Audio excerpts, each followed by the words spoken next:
So the question is, why would you buy something like this beautifully assembled unit of a unit, plug and play, you know, when you can buy literally like pretty much the same exact thing, just, you know, in a 1,000 pieces? No big deal. It's really not that bad.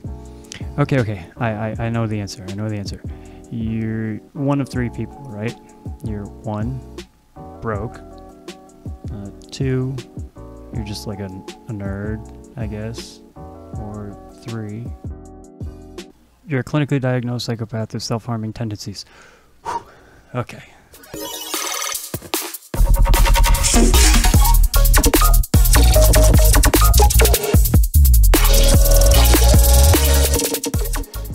Okay, but in like all reality, if a photo like this turns you on, this is for you. And if you're an ADD-fueled man-child, assembling a Megasquirt board will quickly become your favorite way to channel your hyper-focused superpowers. In other words, it's better than Fortnite. What the 46? So, I use one of these, a Hacko FX888D.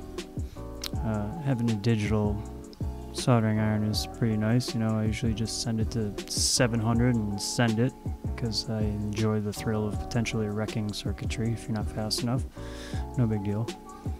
You gotta be careful if you want to buy one of these. If you pay less than 150 bucks for it, it's most likely fake.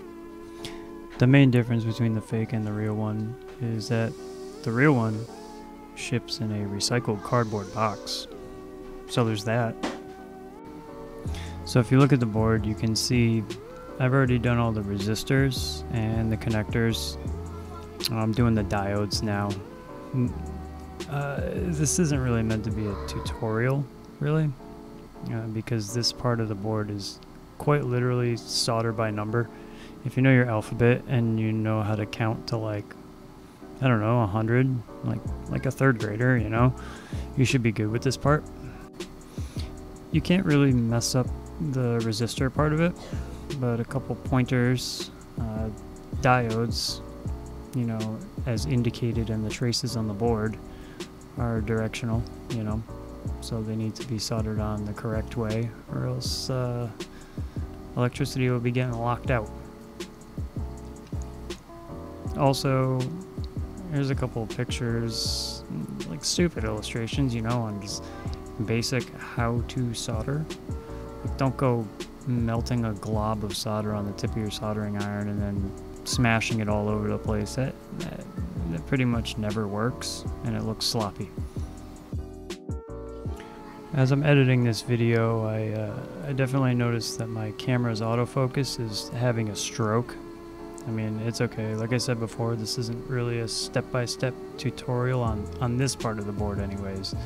The setup for a VR6 with the VR crank signal and running the BIP 373 coil drivers and all that, that'll be more in depth, but this part you're gonna have to deal with my camera that's having a stroke.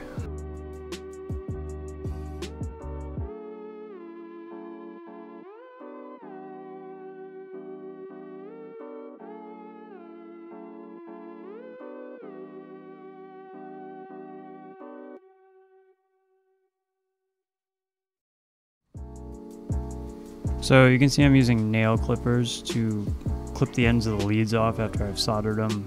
They come in pretty clutch, and at 99 cents they are the most cost efficient by far.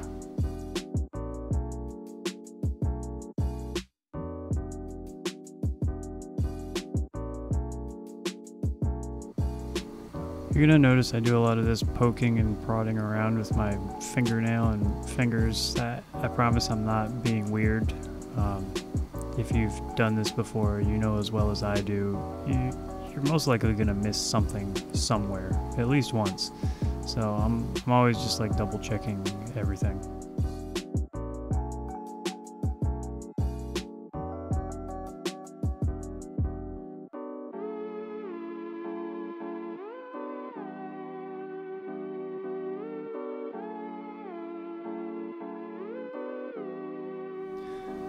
So another little pro tip.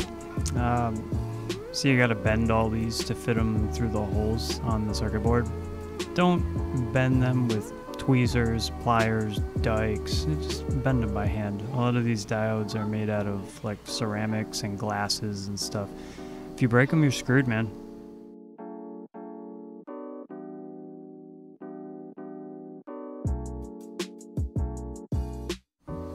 Oh, and if you're wondering why every time I flip this board I bend the leads outwards like that, it just holds them still. The only thing you have to be careful of is when you bend them, just make sure you don't bend them too much to where they're going to interfere with other already soldered leads and you might get a short or something. You can always snip little shorts apart with the nail clippers. They work pretty mint for that, but it's best to just avoid them in the first place.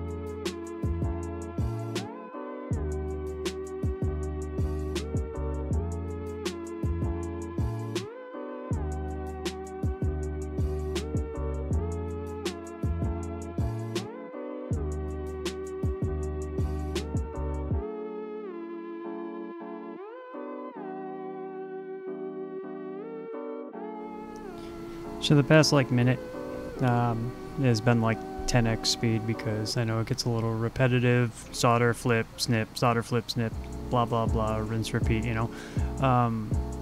This part though, I'm gonna slow down. These are the thick boys. These guys are huge. Definitely should have swapped out the tip of my soldering iron, but you know, we make do with what we got.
Yeah, these thick ones were a real pain in the ass. I had to walk it all around this thing. The leads act as such a good heat sink, and definitely should have swapped out the tips, so I recommend using a bigger tip for these than the little needle point one.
So this is the end of the diode section.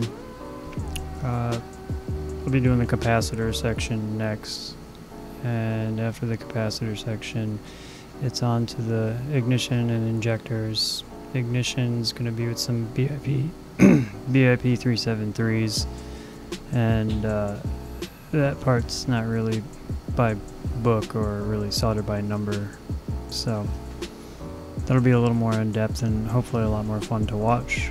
So see you in the next one.